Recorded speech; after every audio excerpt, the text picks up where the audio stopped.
تنبيه لكل السائقين: التحفظ على سائق يقوم باستغلال المواطنين ما عندوش دم لعدم التزامه بالتعريفة، طبعا دي غلط، وبخطوط السير المقررة، وتحويله طبعا للنيابة. يستاهل والله، والله يستاهل. لازم يكون في وقفة كده، يعني الناس تستجيب لحاجة. في استجابة سريعة للأستاذ طارق أبو حطب رئيس مركز ومدينة أشمون لشكوى المواطنين بمدينة أشمون لتضررهم من استغلال وجشع بعض السائقين لعدم التزامه طبعا بالتعريفة وخطوط السير المقرر بكافة وسائل المواصلات بمركز أشمون.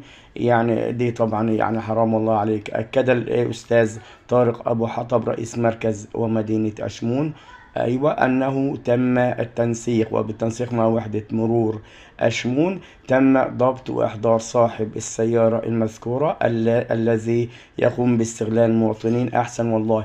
وتم التحفظ عليه أحسن وعليه وبالسيارة الخاصة به، وتم اتخاذ كافة الإجراءات القانونية اللازمة والرادعة ضده، وتحويله إلى النيابة العامة لمخالفته القواعد المرورية وخطوط السير طبعا الخاصة به، والمغالاة على المواطنين في الأجرة المقررة، وذلك كإلزام كافة السائقين بهذه التوجيهات تحقيقا للعدالة والتصدي للجشع للسائقين لضمان انتظام حركة المرور وتوقيع العقوبات على المخالفين بكل حزم وقوة. وجاء هذا في حضور الأستاذ هاني مراد نائب رئيس المدينة لشؤون المدينة ومدير إدارة المرافق بأشمون.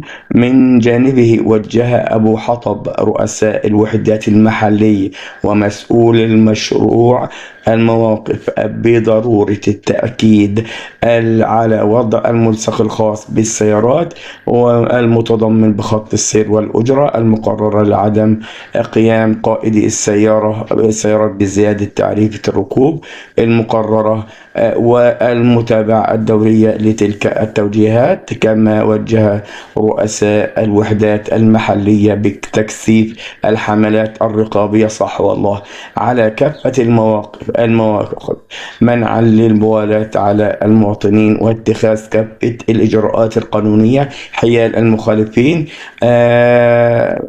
منشور دي الكافة المواطنين بيناشد المواطنين بعدم دفع أكثر من الأجرة المحددة لخط السير بقرى مركز أشمون. طبعا دي حاجة كويسة والله يا جماعة، دي حاجة كويسة، يعني خطوة كويسة. واحنا بنناشد المواطنين ان هم ما يسكتوش على حقهم، ما يركبوش حاجة لو قال لك انا عاوز فلوس زيادة، لا.